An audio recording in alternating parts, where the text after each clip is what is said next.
ओम शांति। आज हम आपके सामने ब्रह्मा कुमार मोहन सिंगल भाई जी का अनुभव शेयर कर रहे हैं। भाई जी बताते हैं, सन 1962 से लेकर 1969 तक मैं साकार बाबा से कई बार मिला, लेकिन ये मेरा परम सौभाग्य है कि 17-18 जनवरी 1969 को बाबा की संपूर्ण कर्मातीत अवस्था को भी चरम चक्षु से देख सका, जिसका आंखों देखा और दिल से अनुभव किया हुआ वर्णन प्रस्तुत कर रहा हूँ। 17 जनवरी सुबह हम पांडव भवन पहुँचे। उसी दिन बाबा की गोदी में जाना हुआ, जिसके द्वारा 100% अशरीरी अवस्था का अनुभव हुआ। बाबा के पास जब बैठे तो एकदम अव्यक्त फरिश्ते जैसी अनुभूति हुई।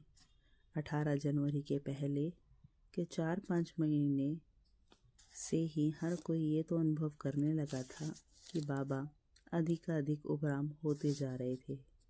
बाबा कमरे में या झोपड़ी में तपस्यारत होते थे और पार्टी मिलने आ जाती थी तो आवाज़ सुनकर बाबा को साकार में आने का पुरुषार्थ करना पड़ता था।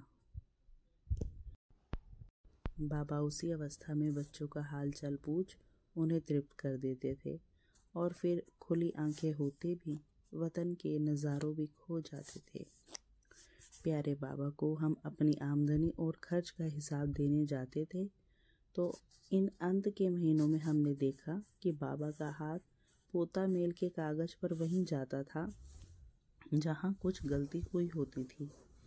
ये है कर्मातीत स्थिति की उपलब्धि, कम समय में अधिक सफलता। हमें भी बार बार चेक करके अपनी स्थिति ऐसी ही बनानी है। 17 और 18 जनवरी को मैंने एक और बात विशेष रूप से अनुभव करी।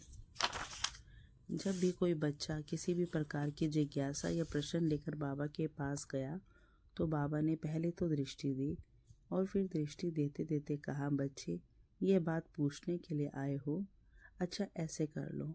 माना बाबा ने प्रश्न भी जान लिया और उत्तर भी दे दिया।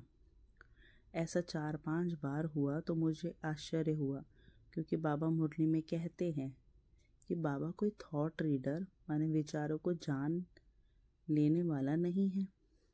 इसका उत्तर मुझे यह मिला कि ज्यों ज्यों हम कर्मातीत स्थिति की ओर बढ़ते हैं, आत्मा अति शुद्ध हो जाती है।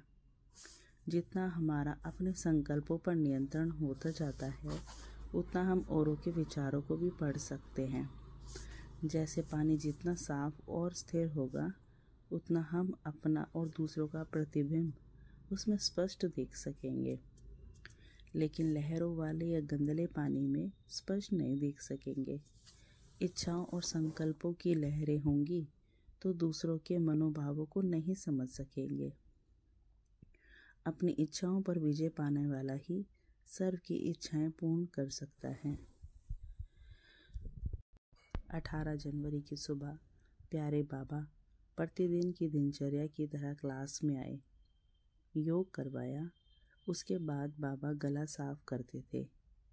हमें जैसे इशारा मिल जाता था कि अब बाबा मुरली चलाएंगे और हम डायरी पेन लेकर तैयार हो जाते थे। लेकिन उस दिन यह विशेषता रही कि मुरली चलाने को भी तैयार होकर बाबा पुनः योग कराने लगे। फिर बाबा तैयार हुए मुरली चलाने के लिए। हमने डायरी पेन हाथ में लिया, लेकिन फिर बाबा योग कराने लगे। उस दिन बाबा ने पूरा समय अर्थात पौना घंटा योग ही कराया। बाबा की रूहानी दृष्टि बार बार दादी प्रकाश मणि जी पर आकर ठहर सी जाती थी। यह भी हमने विशेष ध्यान से देखा। दादी जी को खूब शक्तियों से भरपूर करके फिर हर बच्चे पर वरदानी दृष्टि बारी बारी से डालते रहे। सबने बाबा की दृष्टि का खूब आनंद लिया। इसके बाद बाबा उठे और बच्चों को गुड मॉर्निंग करके चले गए। यज्ञ इतिहास में वही एक विशेष दिन था जो बाबा ने मुरली नहीं चलाई। कभी सेहत ठीक न होने पर बाबा ने हॉस्पिटल से भी मुरली लिखकर भेजी और वो बच्चों को सुनाई गई। परंतु उसी दिन बाबा ने बच्चों को शक्तियों का अनुभव कराने में विशेष समय दिया। बच्चों के मन में संकल्प तो उठा कि आज मुरली नहीं चली, लेकिन दिन भर बाबा ने पत्र लिखना आदि कार्य यथावत किए। मधुबन में रात्रि भोजन के बाद रोज क्लास होती थी, लेकिन उस दिन जमुना प्रसाद भाई जी को बुलाकर बाबा ने जल्दी क्लास कराने का संकल्प दिया। उन दिनों हिस्ट्री हॉल के बाहर एक बड़ा घंटा होता था। उसके बजते ही सारे बच्चे इकट्ठे हो जाते थे। सभी बच्चे 8:30 बजे तक हिस्ट्री हॉल में एकत्रित हो गए। बाबा का रूप बाल कृष्ण जैसा लग रहा था।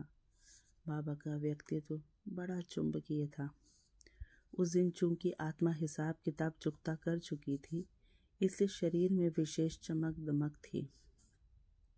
आप साकार बाबा की मुरली टेप से सुनेंगे तो पाएंगे कि बाबा को जो बीच बीच में खांसी आती थी, वह भी उस दिन एक बार भी नहीं आई। बाबा की वाणी का प्रवाह भी बहुत अच्छा रहा। मुरली पूरी करके बाबा उठे और फिर एक एक बच्चे को दृष्टि दी। एक एक बच्चे को जैसे भरपूर कर रहे थे। फिर दादी जी की तरफ दृष्टि गई, उनको भरपूर किया। हमारे मन में तो ये सारा दृश्य आज भी अंकित है। फिर बाबा दरवाजे के पास पहुंचे और मुड़े, फिर बोले, अच्छा, अब बाबा बच्चों से विदाई लेता है। इसके बाद बाबा कमरे में गए और दादी जी के हाथों में हाथ देकर वतन में चले गए। बाबा प्रकृति जीत थे। जब 21 जनवरी को उनका अंतिम संस्कार किया, तब भी वह अनुपम शरीर पूर्ण चमक दमक में था। शरीर में कोई अकड़न नहीं थी। मेडिकल की भाषा में तो ये संभव नहीं है, परंतु आध्यात्मिक शक्ति ने तो इसे संभव बना दिया था। जहाँ आज शांति स्तंभ खड़ा है, वहीं बाबा का अंतिम संस्कार किया गया। आज भी मधुबन का कण कण उनके साकार होने की भासना देता है, इसलिए वो अव्यक्त होकर भी साकार हैं और हर पल हमारे साथ साथ हैं। अच्छा, ओम शांति। आगे के अनुभव के लिए आप मेरे चैनल से जुड़े रहें। शुक्रिया बाबा। ओम शांति।